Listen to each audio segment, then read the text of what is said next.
Bonjour les élèves, aujourd'hui on va aller voir le système respiratoire et le système circulatoire du corps humain. D'abord, le système respiratoire. Alors on va regarder le trajet que l'air prend du moment qu'on inspire, que l'air rentre dans notre corps et jusqu'au point où on va l'expirer. Alors d'abord, le système respiratoire a comme fonction d'absorber l'oxygène qu'on a besoin pour toutes nos cellules de notre corps. On va aller chercher ceci de l'air. Donc, on commence avec de l'air qui est bien oxygéné, qui va rentrer par le nez et la bouche. Puis c'est à l'intérieur de la cavité nasale que l'air va se réchauffer avant de rentrer dans nos poumons. Ensuite, l'air passe par le pharynx. Donc, une fois que l'air est rentré soit par le nez ou par la bouche, elle se rejoint ici par le pharynx. Et ensuite, elle va rentrer dans le larynx. Ça, c'est le prochain tube ici. Et c'est dans le larynx qu'on retrouve nos cordes vocales, ce qui nous permet de parler et en faire un son. Et c'est ici où on commence un long tube qui transporte l'air jusqu'aux alvéoles dans les poumons. Après avoir passé par le larynx, l'air entre dans un tube formé d'anneaux qui est fait de cartilage. Puis on appelle ceci la trachée. Et voici la trachée. Tu peux la sentir, même les anneaux, quand tu touches ton cou. Puis ce tube-là reste ouvert. Après d'avoir passé par la trachée, l'air et la trachée se divisent en deux bronches, la bronche droite et la bronche gauche. Et c'est maintenant où l'air entre dans nos poumons. Les bronches ensuite se divisent et se subdivisent en de plus en plus petits tubes qu'on appelle des bronchioles.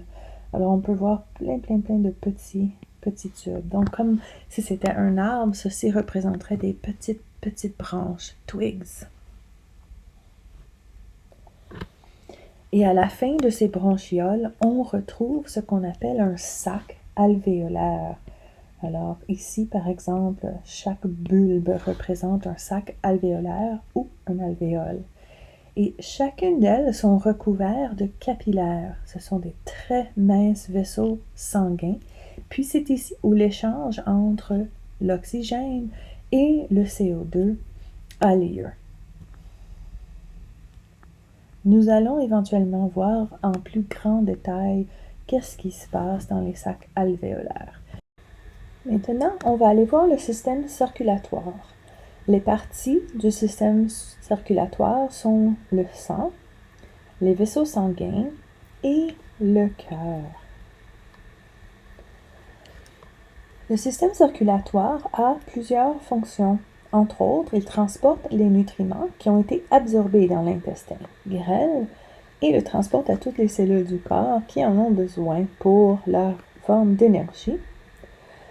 Il transporte aussi l'oxygène qui a été absorbé dans les poumons à toutes les cellules du corps qui en ont besoin pour faire la respiration cellulaire. Il élimine aussi le dioxyde du carbone des cellules dans les poumons. Et il sert aussi d'un système immunitaire. Il y a des cellules dans le sang qui s'appellent des globules blancs ou des plaquettes qui servent à combattre des maladies ou à réparer des tissus qui sont endommagés. Alors, sur le diagramme, nous allons commencer par démontrer avec des flèches comment le sang circule à travers le cœur. Et je vais utiliser des flèches de différentes couleurs pour représenter soit du sang qui n'est pas oxygéné ou du sang qui est oxygéné. Okay. So, d'abord, le sang qui est pas oxygéné, qui revient par exemple de la tête ou des bras, Ok. Revient au cœur par la veine cave supérieure. Et le sang sans oxygène qui vient par exemple des jambes et les parties inférieures du corps revient par la veine cave inférieure. Et tous les deux entrent ici dans l'oreillette droite. Le sang, quand le cœur pompe, va aller dans la ventricule droite et ensuite sera expulsé du cœur. Et ça va rentrer par l'artère pulmonaire. Et c'est ici qu'on va voir que le sang qui n'a pas d'oxygène va aller chercher de l'oxygène au poumon.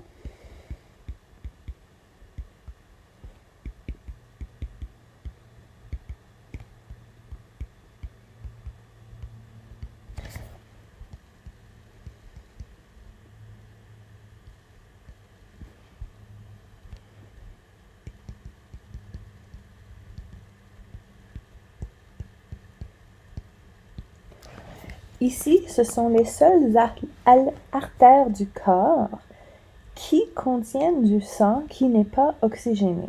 Donc, souviens-toi qu'une artère veut dire que le sang quitte le cœur et va ailleurs. Et c'est la seule artère du corps qui n'a pas d'oxygène dedans. Une fois que le sang va chercher de l'oxygène au poumon, il va revenir par les veines pulmonaires. Puis ici, ça, c'est les seules veines du corps qui vont vers le cœur, mais qui a de l'oxygène. Ça revient des poumons par les veines pulmonaires. Ici. Mais maintenant, il y a de l'oxygène dedans.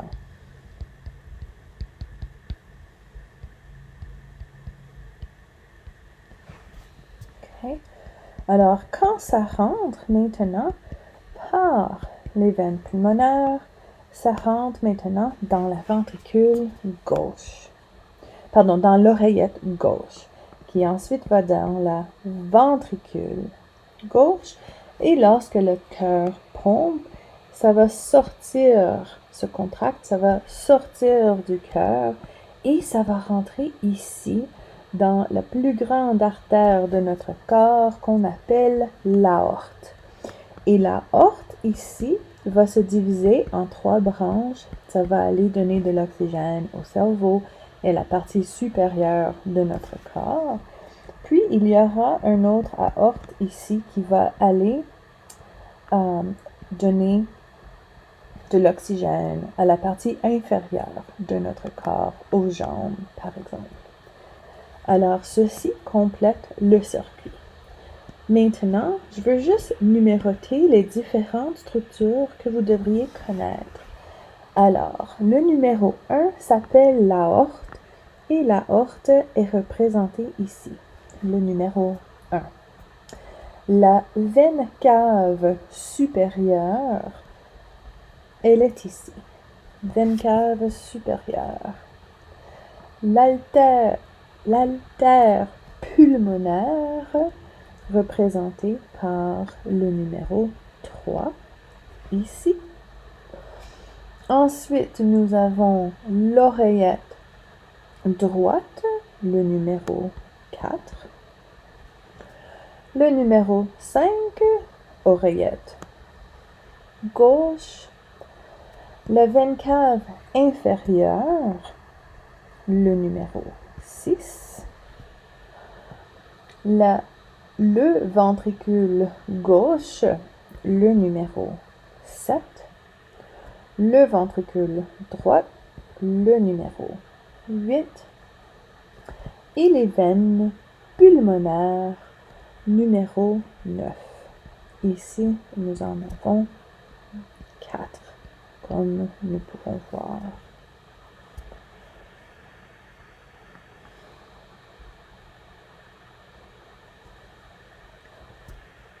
Donc, les vaisseaux sanguins sont l'autre structure qui comporte le système circulatoire. Ce sont des grands tubes qui transportent l'oxygène. Donc, les artères transportent le sang du cœur aux autres parties du corps. Et on dit que les artères ont un diamètre assez grand. Ce sont des larges, des gros vaisseaux sanguins. Et la pression sanguine à l'intérieur aussi, elle est très grande. Ils sont faits de tissu musculaire, épithélial et conjonctif. Quand les artères se divisent et deviennent de plus en plus petits, on les appelle des artérioles. Quand les artérioles deviennent encore plus petits, même juste l'épaisseur d'une seule cellule, on appelle ça un capillaire. Et c'est ici où il y a l'échange de gaz ou de nutriments qui a lieu entre les cellules. Alors, la diffusion et l'osmose se passent dans les capillaires. Ils sont uniquement faits d'un tissu épithélial.